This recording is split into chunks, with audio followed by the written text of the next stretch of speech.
前好，欢迎收看出名台会，我是王小 K。今日下呢系到了解南挑然嘅小路冲，看到了两片都系绿哦，绿呢去下降上，所以你讲袂总得安台上哦。你也啲全台湾了下水台嘅路用山体系到南挑，南挑嘅水台山体系到桂巷，桂巷嘅水台山体系到南港，所以南港村就系台湾水路嘅影响。大家也啲桂巷乡呢有735都系行业，你嘅南港村又系9上客家都系客家人咯，所以台湾嘅路用产业做得讲系老，因为客家文化嘅历史系很丰富嘅。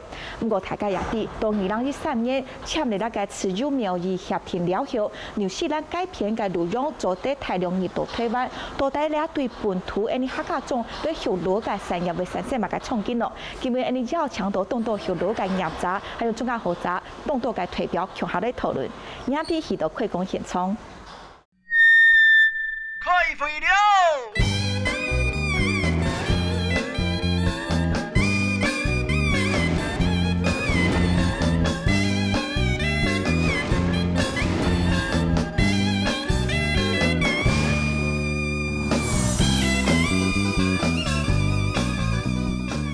大家你下到天然讲条呢度，你开会讨论嘅现场哦。杨批为大家稍个对比，第一位呢稍个系农委会，我们介绍的是农委会畜牧处家畜生产科的科长陈忠兴陈科长，你好。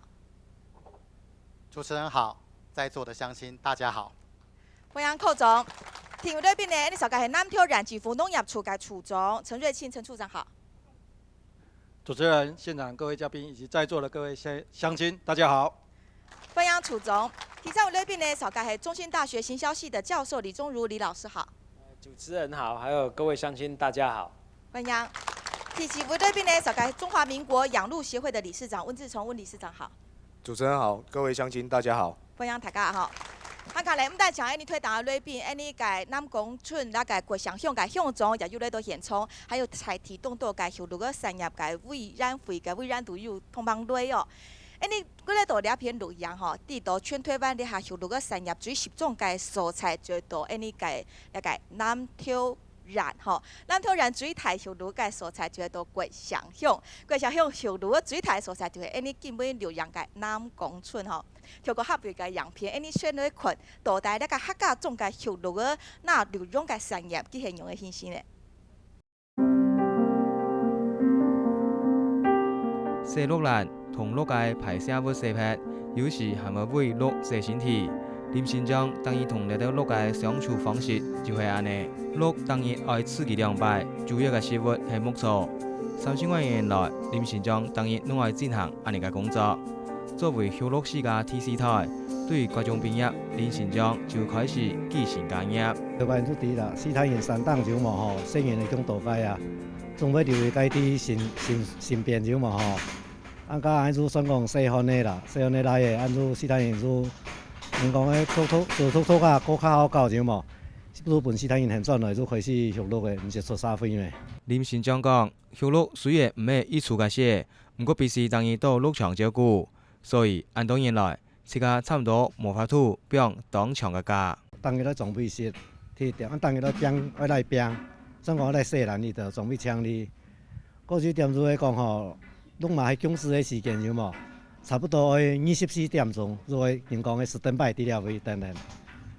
有上次講過南山街道就嘛吼，以前啊做人講嘅就嘛吼，做鹿場嘅主人就嘛，我睇下時間，我來為天出山。事實上，林先生嘅家畜小鹿產業已經延續幾百年，同時喺台灣先做從水鹿關起來後嘅養產業者，進一步同當地嘅小鹿產業帶動起來。林家它除了是南港村养鹿的一个起源之外，它本身在地方上也是一个政治世家，所以它在地方上具有一个领导的一个地位。所以当他们林家开始在养鹿，就会造成了一种风气，然后慢慢的南港村这边的村民就会跟着一起养鹿。那另外还有一个非常重要的原因，就是养殖水鹿是目前南投县产值最高的畜牧业。换言之，就是这个产业其实是可以养活那边的居民。它跟其他产业比较起来，它的产值、它的经济价值是相对比较高的。目前关内畜鹿大约2万外只，单场的国项乡就有4600外只，其中南港村有3500外只，头2600外个应该总头地摆，鹿比人多，实际讲系地方而太贴实，所以针对量同起源来讲，国项南港村系水鹿嘅现象，正经系非常嘅适当。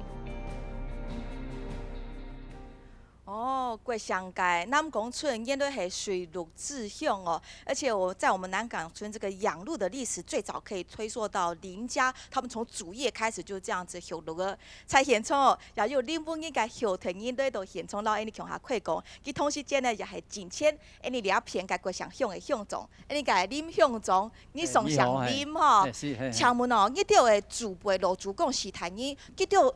你细细汉就记日，大家记到形容个修路修下落的喏。我不看本来伫新竹北部那边吼，讲台都民前5年，民前5年就来了边吼，东西都了整个原始林，所以来了而家吼，来开垦为了宪法，甲亲身来强挪强挪了，后尾就落个青岛，去度打猎。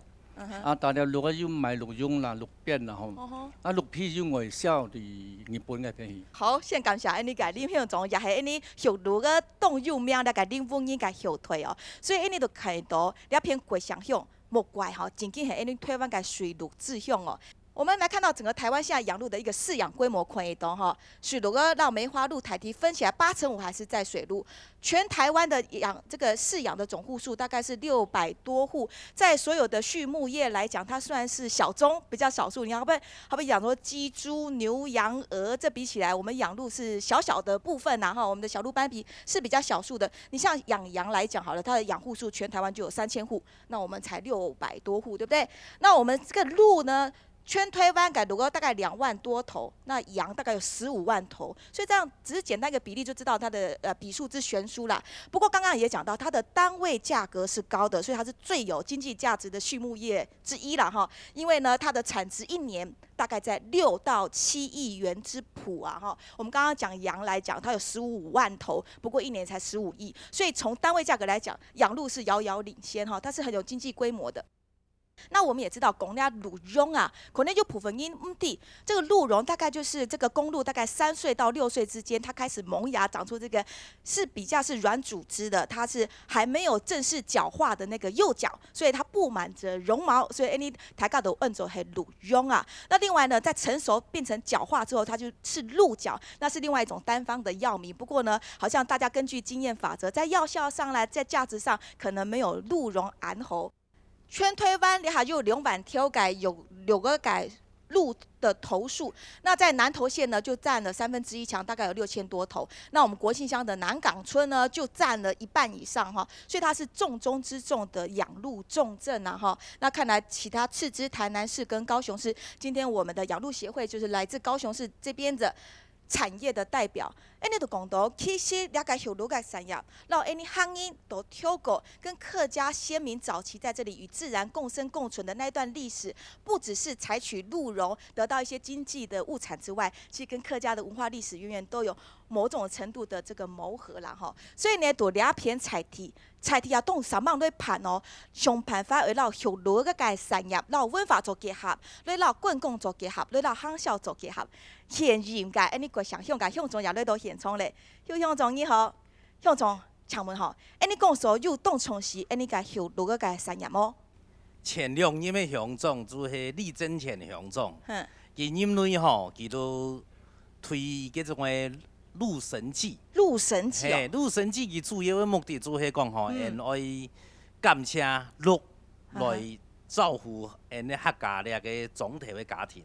养鹿的做来支持伊的家庭的经济，感谢佢。你客家人对那个鹿的崇敬，已经不只是把它当作经济生产，还帮它像养鹿像养阿公一样，非常的尊敬它，安样系吗？系啦，所以鹿神，你来讲伊系鹿神，当神来拜了。鹿神系乜嘢呢？都系人土地公，土地公咪系鹿神。鹿神祭主要的目的就是感念鹿的产业。造就很多家庭的经济支柱。另外最重要的还是要行销鹿的这个产业。是。本全台湾的人提供，采鹿茸的时间到了，国新乡有非常好的鹿茸，本太家人吃。该产季嘛，该时间哦。产季吼，鹿神季拢是10月，每年的10月的盼。哦，春天的时间。个下个都个长命嘛，吼，个端午节啊，鹿神季，另外还有一个就当年的加冠进鹿，两个活动来显现我们的鹿茸。人家是加官进爵，在你们国信乡是加官进禄，都跟鹿有关。是。好，先感谢向总。啊，请问菜题该三亚跟业咋推标吼？讲说了什么人在盘那个鹿神记哈，加官进禄，到底对安尼菜题咧向鹿该三亚，有正面该填什么呢？以前呢，嘛无按用迄个计划吼，比较卖鹿茸的唔低啊。经过了个多方面的个推广出去呢，对我哋的鹿茸的产业非常的好。希望呢日后呢，再接再厉啦。不过了片都上到一档问题，我有先请问李老师哈。其实养鹿产业不单单只是养鹿取茸哈，我们发现在南投的国信乡，在南港村里面。养鹿的这些牧户们，他们是以真感情在对待他们的鹿只啊，有如何像起阿公一样照顾阿公一样，甚至把他当神来敬拜，加官进鹿。那种对于这种鹿的产业带来可以照顾一家温饱的这种敬意，还有好好小心呵护的那种情感，跟一般我们看取养乳的那种规模操作好像有一点感情上的层次。你觉得现在像地方来办鹿神祭这样，来办加官进鹿这样？是不是在文化行销上来讲，对我们鹿产业是我们可以别具亲眼的，对它比较有不同的看法，是这样吗？我想可以分成3个层次来看啊。第一个是文化传承，就是鹿啊跟环境之间的关系啊，还有跟以前的前人古人的生活如何去连结，这是第一块。第二块呢是所谓产业推广行销因为你有这个鹿神祭啊，消费者就会来啊，年轻人、老人、儿童等等之类的来了之后，大家就会知道这样的环境、这样的产品、这样的动物这是所谓产业行销的部分另外一块就是业者联谊啊。这会变一个平台，业者也可以在这个时候，大家就出来见面、聊聊天，互相联络感情。这个对产业向心力的凝聚也相当有别具风味啊。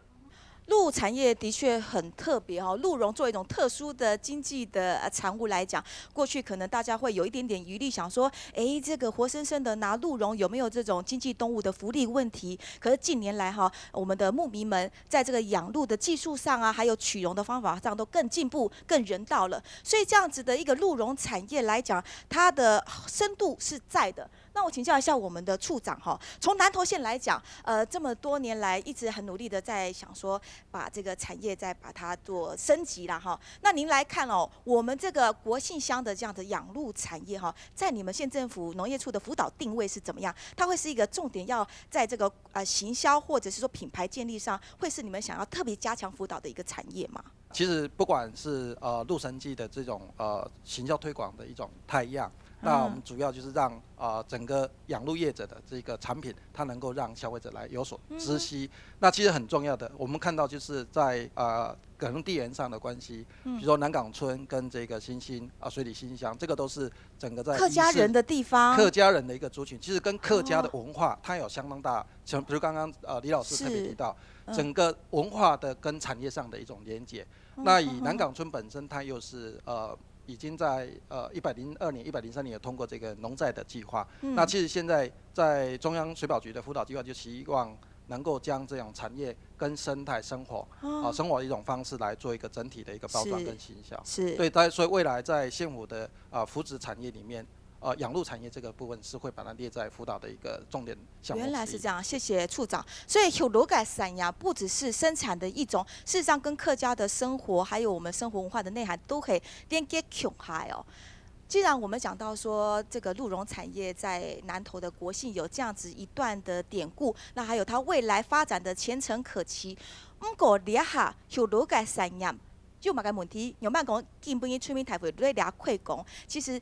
之前躲雷采访台提了解，有罗改散呀，未来可能会有2大的这个难关，需要大家集思广益，再努力求突破。简单来分，它一个可能是属于内部问题，是属于产业结构性的问题，是不是要整体再升级，或者是两下它就走不来所在，还有挺有面对很多外部的压力，是不是将来在这个其他境外的进口鹿茸在零关税可以大举入侵的时间哦？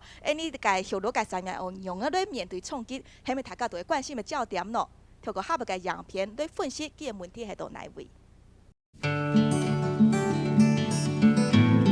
其实3年世界路史上，天寿无卡休鹿已经8年嘞。30万世界期讲，到台湾爱唱其安尼按后生就投入这项产业，其实并无多。最主要是年轻人不愿意回来接班这样子啊，对，然后平均的年龄都比较年长一点。平均年龄应该我出去看几乎都是阿公阿嬷等级的啦。台湾嘅休鹿产业同其他嘅传统产业相关，面临从业人员老化嘅问题，甚至同经营管理上也有遇到需要突破嘅所在。以前旧的路设没有更新，没有一直在做设备的那个换新的啦，对，所以它以前的路设是比较暗的，比较矮的，木造的是比较暗比较矮的。现在都要调高，让阳光照进来，对。然后如果像以前那种饲养方式，它潮湿阴暗，那个鹿就比较会生病。那这个鹿茸，它必须要经过检验。那他们在饲养的过程当中，必须要用好的一些饲料、好的一些牧草，然后不能够让这个鹿茸的产品有任何问题。那另外就是这个水鹿必须要做防疫的工作。不能够让它有产生流行病。另外，目前休鹿产业主要嘅收入係做賣鹿茸，對有啲業者來講，行銷也係需要天寿嘅。怎麼賣鹿茸很重要，因為我們的結構是自給自足，自己經營自己賣這樣子，所以說這方面還是需要去面臨有一些問題的挑戰。目前關內嘅鹿茸銷路以次次泡椒為主，同時係用嚴格上門來賣嘅方式。因為法令規定，休鹿府嘅銷售管套銷當然用產品當然嘅模式行銷，這也係最近經驗鹿茸希望是得突破嘅所在，也利用產期各提升，吸引更加多後生人加入，同時加強經營管理，幫台灣嘅休鹿產業向遠速發展。台湾那个有罗个产业它算是在畜牧业里面的小小宗，可是呢，它的单位产值价格是很高的，所以它的表现又相当亮眼。其实100年来的这个经营历史是有的，但是在近10几年来，近20几、30几年来，它的产销的情况稳不稳定呢？透过这一张曲线图来看哦，看到近11年来它的一些变化哈。我们养鹿的头数全台湾大概就是2万上下了哈。我们从这个2004年来看哈，在18000头左右，这个养鹿的头数是黄色的线哈，看到19000左右啦，慢慢提升，一路成长，到2011年的时候呢，你看它其实都还是在爬升的啦哈，所以它的养这个鹿的这个头数大概都是2万多左右，不会再增长到一定的市场控制量。那它产鹿茸的数量呢，其实一年下来大概是在20公吨左右啦哈，你看到红色的线也是慢慢往上爬坡，它的量产到2011年的时候，你看它也爬到高峰哦，所以它的产量增加了。那我们看到最后这2个曲线图，到最后呈现的模式，到去年最新的统计数据哦，看到养鹿的数量有下降，现在维持在2万差不多以下这边哈。但是养这个鹿产生的鹿茸，采取的鹿茸的总重量哦，这个产量一枝独秀爬升提高，这红色线往上扬哈。那我们会比较想问到说，这个产量提高之后，问题就在于如果没有好好的卖出去。这提高的产量会不会产生库存？库存就会造成我们牧民们的压力。我问题先请教一下我们养鹿协会的理事长，你们的这个职责哈是全台湾的这个养鹿产业，你们都要仔细了解哈。目前我们养鹿产业发展到现在已经都有一定规模跟成熟度，现在有没有碰到一些瓶颈或者比较艰困的地方？内部这方面的话，人口老化也是一个问题啦哈。我看你很年轻呢。当然。像你一样年轻的多吗？其实。像我这么年轻的比较少啦，因为愿意从事这个产业的年轻人比较少，因为这个产业大家对它的认识还不是很足够啦，所以你没有办法去吸引说，像我是第2代接班，那其他的那些年轻人要投入的话，是有一些难度。谈到圈养环境这一块的话，那从 WTO 开始有进口鹿茸进来之后，那协会这一方面跟农委会配合，那也积极的办理了很多的人才培训的讲座。好，那我们也办理优良鹿场的评鉴。那这目的是为了什么？为了是让我们的养鹿的朋友都可以了解到说，我们必须要提供一个好的环境给鹿只，让它生长，那我们才有那个竞争优势去对抗这个进口的鹿茸这样子。那所以从那个时候开始到现在，我们整体的环境卫生、那饲养的技术、品种的选育都是有大幅的提升这样子。哦，原来这个养鹿是要有专业技能，要专业知识，所以人才这边这几年还得到不少的帮助了哈。所以普遍整体起来，大概内部结构的问题还是在于这个年轻的接班人力要怎么样赶快这个接力大军要怎么样补上来哈。那我请教一下我们家畜生产科的科长。科长，你能跟我们解释一下这个图的它的分配的情况吗？为什么养的这个数量下降，但是它产量是提高？这中间是什么原因啊？这个说穿了就是我们养鹿农民努力的成果。刚才温理事长已经提到了，对，最近这几年对于整个鹿种的选育，对于整个饲养环境的改善，以及鹿的一个健康。大家都有观念了，那甚至最近这几年，慢慢也办了很多的一个训练活动，所以养鹿的一个农民对于鹿的照顾已经越来越专业。刚刚我们理事长提点到，他觉得我们现在在台湾的养鹿产业面临比较最大的问题是在这个人口结构的老化，年轻人不了解鹿茸的产业，也没有兴趣去钻研相关知识，以至于在后续接济人力上产生断层。有了解问题吗？还是讲有其他你了拄到甲困境，也做得食了几句的分享诶。先开始好吗？我抢了解线上。目前来讲的话，我们南投县养鹿的鹿农，65岁以上占70%。那所以说这个是很难，这个是比较老龄化的一个结构。那所以说现在目前这个政府也非常这2、3年后，非常积极的推动那个青年返乡。那所以说我希望说这个推动这个青年返乡，首要的任务是应该要发展我们辅导我们的在地产业，然后让他觉得我们年轻人有比出去外面看到希望，就想回来从事。对，比在外面都市工作的时候还更有发展，更有前景。我也很期望说，这个政府单位能够希望引导我们这个推展我们全国大众知道说这个鹿茸的好处在哪里。是。那因为一般我们这边以协会来推展的话，这个能力非常有限。那所以说希望这个政府能够全面性的推展这个宣传，然后像那个韩国，一提到人参就知道是韩国的东西，这个效益是非常好的。所以鹿茸也可以当作台湾之宝，不只是我们国姓客庄之宝哈。那在这样一个产品的这个全面形象上的一个建立跟提升，你们觉得很重要，因为这个建立起来就可以吸引到我们的年轻人来加入，因为它是前程可期。先谢谢总干事，还是其他乡亲朋友也会反映来讨论一下么？是不是我们的这位台讲哈？我甲我讲吼，你地方你即刻会做吼，你就鹿农吼本身吼，你会有安尼热心，大家来维护，要发扬啦。因为维护那讲无，你整体上无环境的维护吼，你讲落去来讲，那讲得了嘛个病，会传染。咩像以前吼，安尼，你各自至少门前写哦，大家顾一架。所以讲，安尼掠下安尼寸吼。拢发展最大的大家拢顾一架，按现场一架的东西，卖出就好。唔会想讲，今日现场从遐鹿茸去拢卖新鲜的，无卖个其他的，卖摕就好的。因伫讲，你也可以增加遐的生产的附加价值，动过。你虽然讲人家鹿茸做咧生了几多吨，按个产值几多亿，实际上你农民得到几多，大家讲看有。有安尼。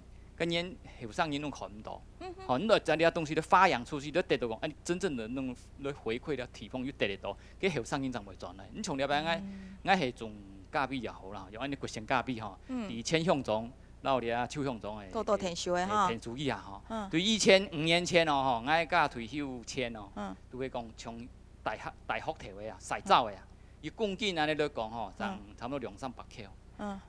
你也见过咧，按导演大家的嘉宾拢会全力的大家配合，大家发展，然后共部门的协助吼，得到讲你各种的从农粮署的田书吼认证，全国第一家认证。伫家下对于共进洗澡的大屋头的200人口，你啊提过到有700口。所以只是一个小小的步骤手段，盖价格就3级跳。谢谢你哈。那我请教一下，你的总管事，待会采购又提点到一个部分哦，咖啡的价钱。以前的原豆跟现在，它经过一些行销的操作之后，价格那是翻2番哦。你个鹿茸20两年前一两可能要破千，好像这几十年来的价格，我们有大跃进有进步吗？我们的利润有提高吗？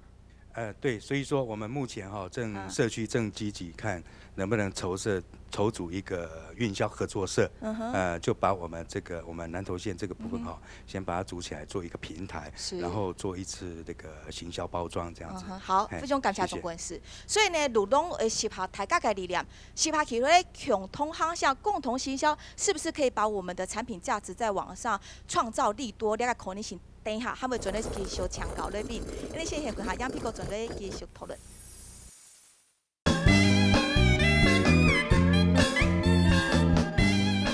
大家接受很多村民台会了下都会想向南公村了解水路个影响了解所采来开工吼。跳下呢，糖都动到个农民都讲到，了解修路个个产业虽然做到有阿慢有基础咧吼，不过人排做到汉卡好，记到也3万来达标。问题有限，请问你个农业处的处长，刚刚你也听到我们农民反映到了哈，你是想到说，其实这些具有一些保健疗效的这些产品，像珍珠粉啊，像我们知道的人参啊，还有知道的灵芝啊，都知道它的品牌很响亮，而且他们的价格比他们的生产那是远远高出很多的利润。但是农民也反映了，鹿茸其实几十年来价格未变，虽然值跟量都有大大的提升，可是没有反映在价格上，让农民得到更稳定的收入。那还有好像反映到说，其实因为来买的人都是固定的族群，他们上门来求购，很少有其他的管道可以透过其他加工的品项来拓展那样的销售的点，以至于他们的市场就真的只能做小而难做大。这方面，我们的农业处在地方上的行销跟品牌的建立，你们有过去有要研发这一块或了解这一块吗？其实刚刚多位乡亲提到了，就是有关产品行销的这个面向。那其实刚刚也特别提到，就是说如何去迎合消费者的一种需求。那以现阶段消费者的心态，就是如何去给他更一家的一个便利。那刚刚多位乡亲也特别提到，以往大概都是熟顾客、老顾客的一个回流的机制，可能占了80%-90%左右。但是现在这样年龄层如何将就是资讯的一种透明化，这样的一个生产的资讯如何能够透过媒体的一种行销方式，让消费者能够知悉。其二的话，就是刚刚有关这个对于产品的一种研发比如说多面向的方式。那以目前南投县在农产业的方式。那一个是类似像我们民间的一个通天草，就是狗尾草、狗尾鸡。那它以前大概都是单一的这个包装干燥之后来卖给消费者，那现在已经整了，就是连这个机制的部分一并纳入。那未来的话，我们这个鹿茸的部分是不是也可以类似像这样，就是整合的一种跟异业来做一种结合？是。那这个我想这也都是一种思考的一个面向。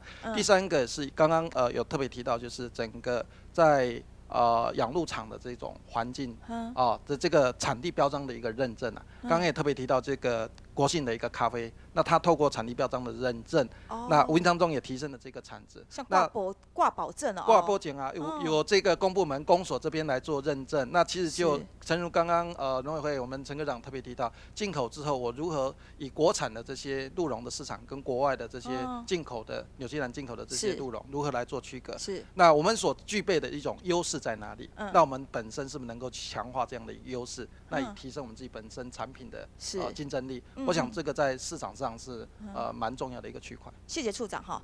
当然我们会谈到说，在对抗这个外部压力的时候，我们要怎么样反思精进。那先讲国内的销售市场好了。既然是行销的专业，我要问专家了哈。老师，行销哈就是把这个产品价值化，然后让大家认识，让大家接受它。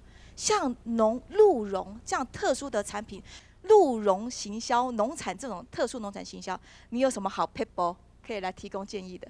目前是他们这种做法不错，比如说他们的跟顾客的互动有够粘着度有够高，都建立信任感了。那这个是比较简单的一种做法，是从这个顾客去衍生出来。比如说来买的他也有亲戚朋友啊，他到底要喝了之后，他买回去了，他到底怎么样跟朋友分享，还是他都自己？如果他都自己，你就要鼓励他要不要跟人家分享。分享完了之后，看怎样去把这个东西顺便带给他的亲友，因为他知道好，照理讲他也希望让大家知道嘛，这是比较简单，从现有顾客开始下去做推广。第二个当然跟现代的通路做结合，不过这一块可能产品部分就要做一点调整，比如包装啊，品牌的名字啊，还有你的所谓的。要不要代言人啊，或者是出现的频率啊？因为这是季节性的产品嘛，我刚刚有讨论过了。所以你不要冬天的时候打这个广告啊，可能快要收成之前啊，好的，比如1月份呢就开始来讲啊，春天的时候有这个产品啊。那老师，您觉得加工这个手段对我们鹿茸产业的行销是必要的吗？是一个手法，比如说刚刚主持人讲到，会不会有库存啊？我们可以拿库存的产品来做这些加工嘛，那这样多方面的应用，比如说面膜里面如果加这个呢，或者我们在食物里面加这个呢？那他们现在要做加工的这个落差难度是哪里？没办法突破？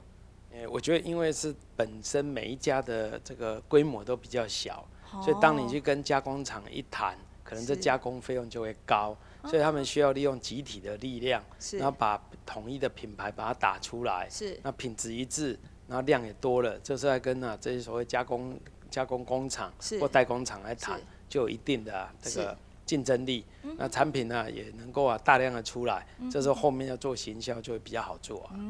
所以从老师这种专业观点来看哈，其实我们现在这个南投县的养鹿产业是一个很有基础的产业，不过目前看起来还是各自单打独斗居多，现在缺乏就是一个共同的整合，整个资源的盘等。然后整个鹿场的整合，然后呢共同行销那个品牌，这是我们现在在体质上可以做的调理，这对我们现在改善这个内部结构出现的一些疲软，我们做了一剂强心针。可是你还没有听不用听哦，因为我们在2013年的时候跟纽西兰，我们台湾正式签了一个比较正式完整签署的自由贸易协定，然后在规定里面就纽西兰它是生产鹿茸的大国，跟加拿大一样哈，所以以后呢，他们可以慢慢的渐次的逐年将他们的境外的鹿茸完全零关税的情况之下进到台湾，那他们夹带的数量还有价格上的优势，所以这变成是我们将来在面对鹿茸产业的第二个压力跟挑战。来看一下简单这个协定所带来给我们将来在鹿茸产业的一个冲击是什么，我们就请农委会的科长来跟我们说明哈。我们来看到，其实在2013年的7月份谈，12月就正式生效了哈。过去呢，每年它是采在 WTO 之后呢，它是用这个配额的方式来限制你进来做某种程度保护我们国内的鹿茸产业，所以一年大概是开放5公吨的量让你进来。那签了这个协定以后呢，每一年都可以看到逐年增加0.25公吨，就是2500公斤的生鹿茸或者是鹿茸相关产品进来。然后呢，每一年都可以逐渐开放增加它进来的量。与此同时呢，每一年都会逐渐下降它的关税壁垒，所以慢慢一直成长到12年之后，完全打开所有的束缚，完全打开所有的界限。只要你有本地的利润可图，或者是有市场的销售需求，纽西兰的鹿茸都可以进到这边。我问题先请教我们农委会的科长好不好？这样子的一个协定哈，据我所知，事实上我们也很快成立的因应小组。那我想会成立因应小组，应该也就是立刻反映到认为这个鹿茸产业市场在国内是会受到严峻的考验。那这个因应小组目前的一些做法，能不能先简单跟我们说明一下？首先必须要先说明一点，纽西兰的鹿叫做红鹿，台湾的鹿大部分叫做水鹿，不一样的。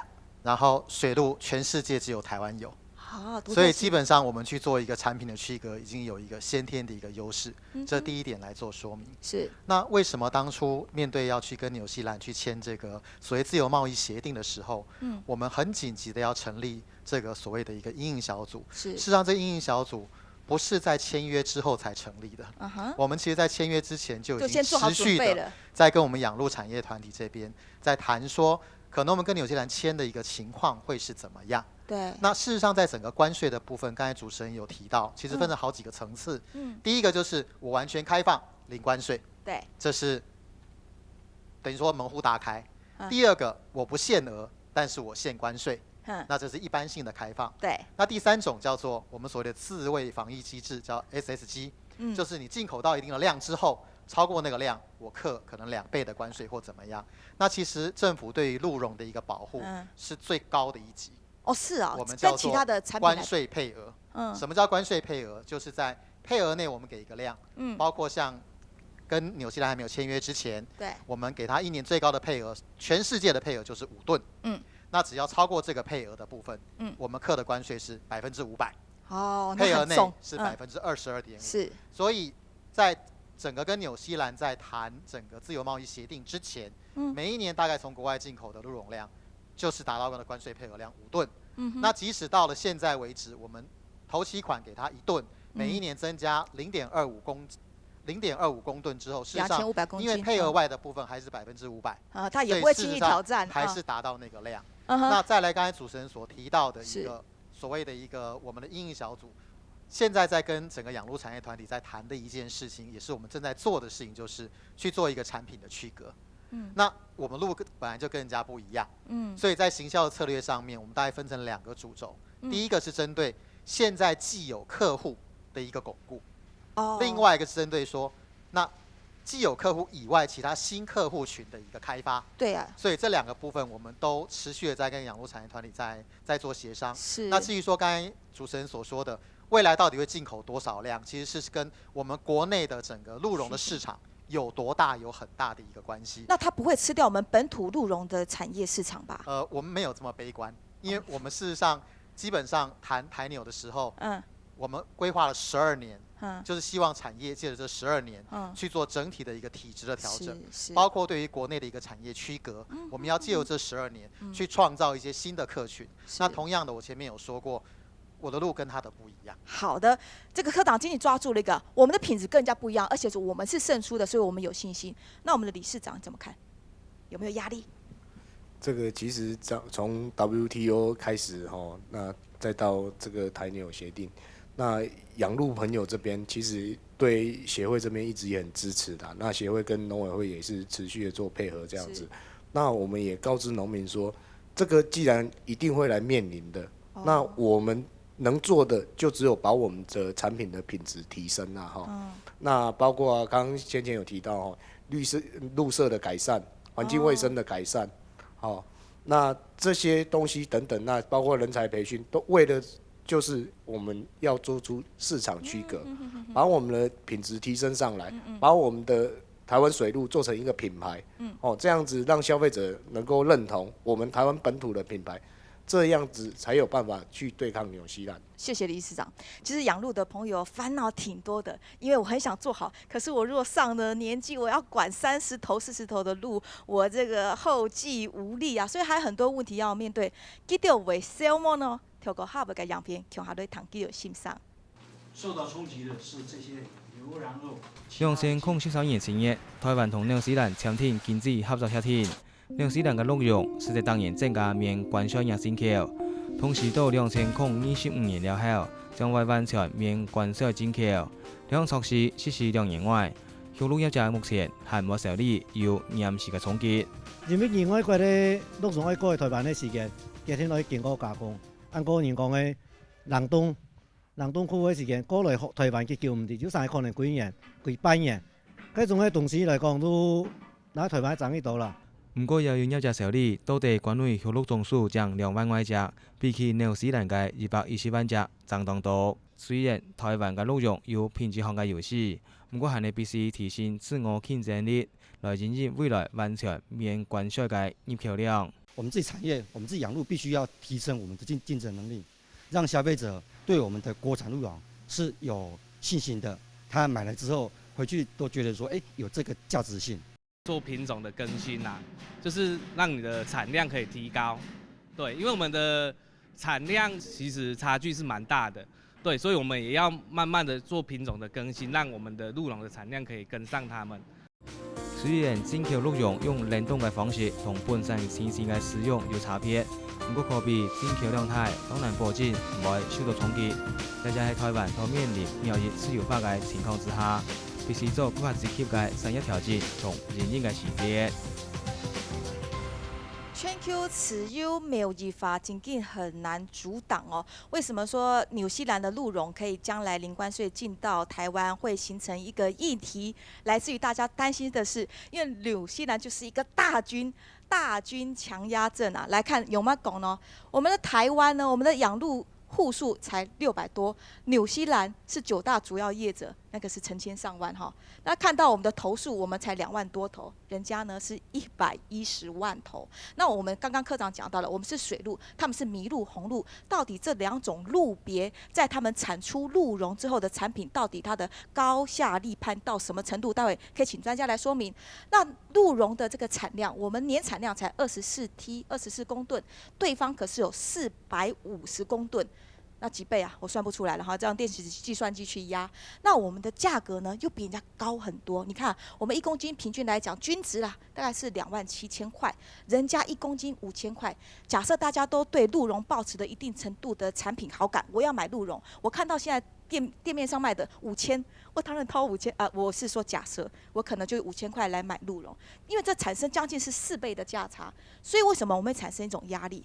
但是刚刚科长还有农民告诉我们说，只要我们自己的产品顾好，就有可以产生差别。因为呢，我们的水鹿是以现采鹿茸是生鲜的，所以他们其实很多养鹿的朋友告诉我说，他们注重是鹿茸的气，所以还是生鲜的情况之下呢，它有一种气，浑然天成的气，是对人体很好的。但是这种从境外进口的，它是冷冻过冰冰的，而且对方就是外国，他们使用鹿的方式，它是鹿死之后取肉为用途，鹿茸反而是他们不要的农业副产品，所以反而进导到台湾，这种冰冻过之后，这个鹿茸的气就 mortated， 所以这个气有气没气形成了这个国内的茸跟国外的茸的一个差别，系安样么？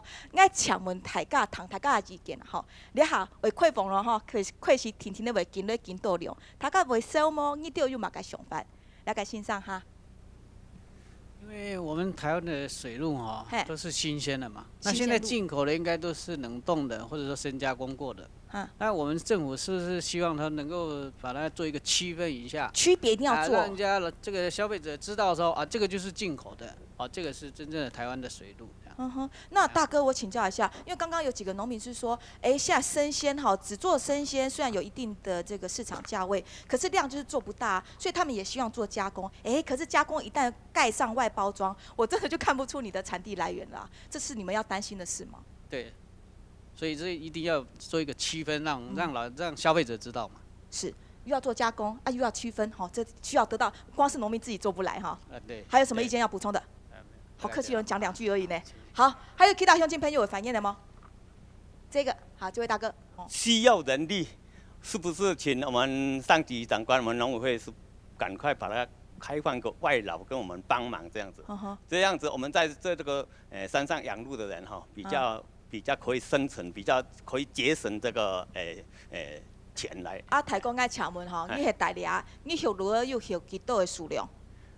我50多只。50多只比这个大哥还多。你丢不好，马上因为照顾了丢6个。都是我和我太太。2个人。双兵作业。那个假如2个人养那些鹿就很忙咯。那我们那个山上的话哈，草都是要用人工割的嘛，不是机械化。你假如像那个外面的平原哈，是可以用机械来割，我们这是都要用人工人力的啦。那鹿吃的也会大便啊，那大便也是你们2个去清。是。50头鹿一天都要去。50多头。你早上每天几多时间就会红冲在大便了呀？普通的5点吧。5点哦，5点就要起来努力嗡嗡嗡了哈。对，这样比较早比较凉，那也清洗好还要撸还要吃啊。非常感谢大家欣赏。还有其他乡亲朋友有到意见提出来吗？针对进口将来这产生压力，你们要有些什么应变或者是想法的？我们是不是请我们的陈章大哥先来针对这个部分做一个发言？我是希望说有没有最主要的，我们养鹿户自己有没有自己的心理，自己一定要先团结起来。是。因为我们自己底下有团结的话，上面长官有看得到的话。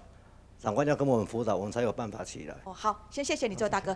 问题赶快整理2个哈，一个部分是讲到说，这个面对大军，大家也都已经接受这样的事实，然后也都对自己有基本的信心，但是为了要做的可长可久，还需要更多的努力。所以在这个产品的价值化跟多元化这方面，他们需要得到的辅导哈，科长这边来做回应。然后第二个问题谈到是说，哦，他们很想做好，可光看自己跟老婆来做，好辛苦哦哈。所以这个人力的增补上，我们是不是先请科长？您刚刚说的因应小组这方面，能不能再做细部的说明，让大家安心？我们把整个鹿的产品的发展是先从保本。吸引外来的一个新客源，再来就是去做一个新产品的一个发展，这样子才能够去把整个我们的鹿产品的一个轮廓去往后延伸。所以刚才跟主持人还有跟在与会大家去做一个说明是，整个鹿茸的一个发展应该是慢慢的朝向一个加工化、跟加值化，这是一个必然的。因为东西放在那个地方，就刚才陈述主持人所讲的，为什么我们一直强调在地的产品最好？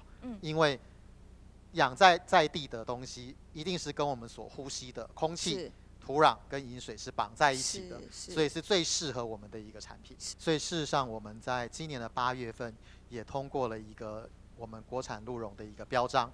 那未来我们一个鹿产品，尤其是我们自己国内的一个产品，会透过这个标章来去做一个认证，来去做一个产品的区隔。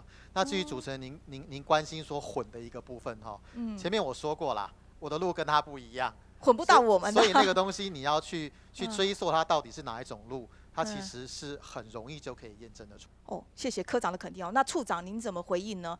这个产品的区分很重要呢。那一并回应就是刚刚乡亲有特别提到，可能对外的能见度不足。那未来是不是在县府的角度，我们能够善用政府的资源平台，透过这种广播传播的一种系统，也帮农民去做这样的一个生产资讯的对外的行销。那这样的话，一方面也能够协助农民在整个鹿茸的一个产期。那对于在什么时间点来赏味哈，这个是最好的一种时刻。那我发现县政府其实也很使得上力呀。你在这个产品能见度上，县政府也能做。好比说水陆大街、观光大街这些有被规划过吗？